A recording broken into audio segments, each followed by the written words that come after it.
The opener muscle is obtained from a crayfish walking leg, which is autotomized from the animal.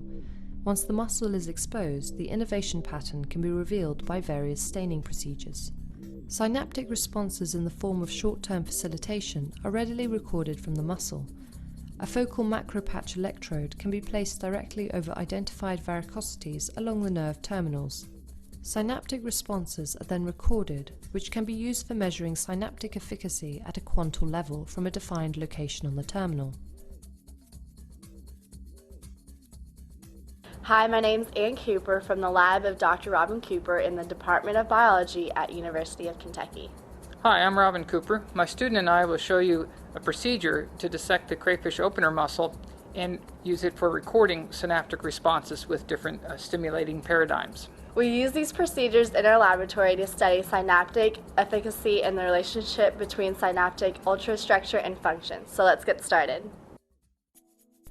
Back in 1879, the zoologist T.H. Huxley wrote a book entitled The Crayfish, which is still regarded today as a comprehensive guide to the life history, anatomy, and physiology of this crustacean.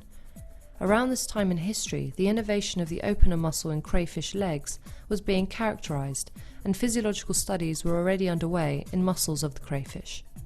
In fact, the experiments in crayfish might possibly be the first to demonstrate facilitation at the neuromuscular junction, or NMJ. Dr. Richet published his primary research in his medical textbooks, which he used to teach medical students about muscle function. Over the next few decades, crayfish NMJs were being described anatomically and physiologically in respect to tension development and anatomy. In 1961, Doodle and Kuffler demonstrated facilitation in the crayfish opener muscle and showed for the first time the phenomena of presynaptic inhibition, and reported on the quantal nature of synaptic transmission at this NMJ. In 1971, Sherman and Atwood made the seminal discovery that the opener NMJ in crayfish exhibited long-term facilitation, or LTF, in addition to short-term facilitation, or STF. From this period on, many investigators focused on the attributes of STF and LTF, using the opener NMJ of crayfish to study the cellular mechanisms. Today, the opener muscle preparation in crayfish is still used to study the fundamentals of synaptic transmission, because it is easily accessible and very hardy in comparison to many other synaptic preparations.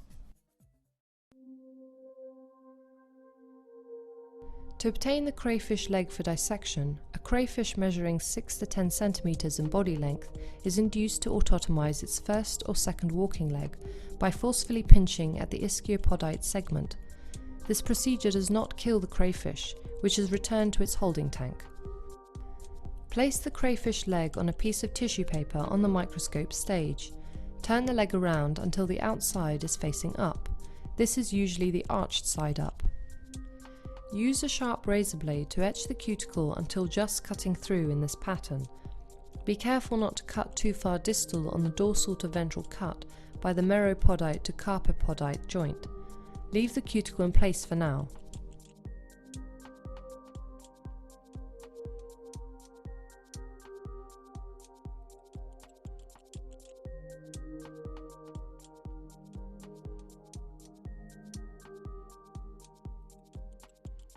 With the razor scalpel blade, etch the cuticle on the propodite until just cutting through in this pattern for the propodite segment on one side. After that, repeat on the other side, joining the proximal cuts. To avoid cutting into the opener muscle, keep the blade leaning to the closer muscle when cutting through the cuticle. Leave the cuticle in place for now.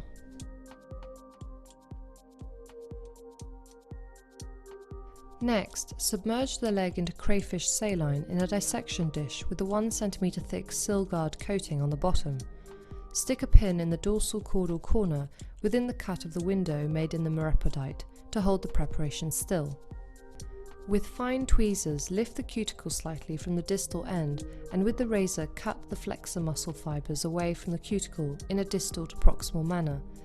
Then, lift the window of cuticle off.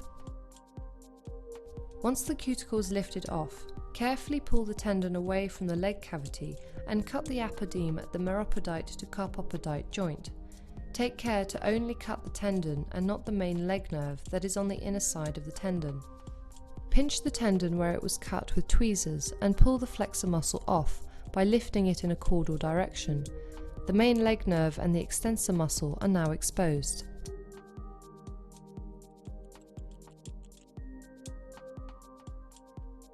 Proceed to the propodite segment and cut at the propodite to dactylopodite joint. Pull the ventral segment of the propodite down and back caudally so that the muscle attached in the caudal region can be seen. Cut these muscles with the razor.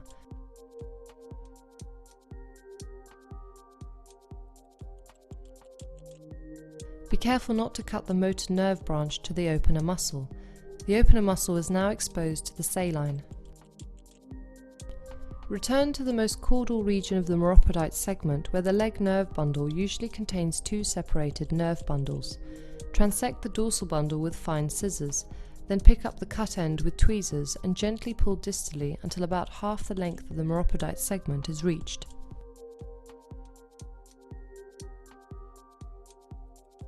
This long nerve branch contains the excitatory opener nerve, while the larger bundle of nerves contain the inhibitory motor neuron of the opener muscle. Cut the preparation in the neuropodite segment in a diagonal manner, such that an insect pin can be placed through the dorsal aspect of the neuropodite. This positions the ventral aspect of the opener muscle up so that it faces the observer. Next, remove the residual fibers of the closer muscle that blocks the view of the opener muscle by pushing the fibers against the cuticle and out of the propodite cavity. The main leg nerve that runs along the opener muscle and goes into the dactylopodite can be pulled up gently with the fine tweezers and then cut away. Now the opener muscle is exposed, without any tissue to get in the way of an intracellular electrode or a focal macropatch electrode.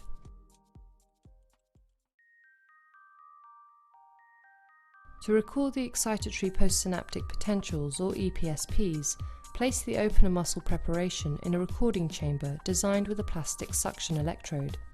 Having the stimulating electrode built into the chamber avoids having to use a micromanipulator to place a stimulating electrode.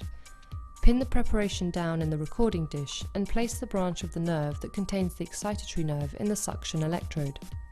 The opener muscle is divided into three general regions: distal, central and proximal. Although the entire opener muscle is innervated by a single motor neuron, the NMJs are structurally different and have regional specific differences in synaptic efficacy. Since the most distal fibers are easily demarcated for consistency among preparations, we will use the distal region for this demonstration.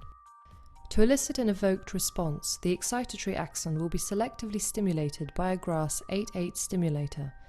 The distal region of the opener muscle is impaled with a sharp intracellular electrode filled with 3 molar potassium chloride. A model axon clamp 2B amplifier and a 1X LU head stage is used for recording intracellular EPSPs.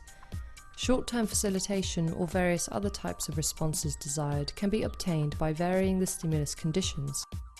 STF is obtained by giving a train of 10 or 20 pulses at 10 or 20 second intervals respectively to the excitatory nerve. The frequency of stimulation within the train can be varied.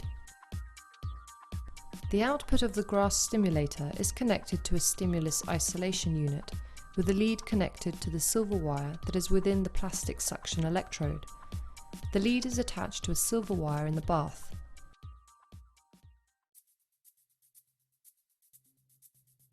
To record focal quantal EPSPs directly over identifiable regions of the nerve terminal, the synaptic varicosities are first visualized with a vital fluorescent dye, 4-di-2-ASP. A macropatch recording electrode made from Kymax glass will be used here. The lumen of the electrode is filled with a saline bathing medium. Working under a fluorescence microscope, place the lumen of a macropatch recording electrode directly over a single isolated varicosity. To evoke the nerve terminal, the excitatory motor nerve is stimulated as demonstrated earlier. Spontaneous as well as evoked quantal responses can be recorded along the string of visualized varicosities by gently lowering the electrode lumen and raising it over each varicosity.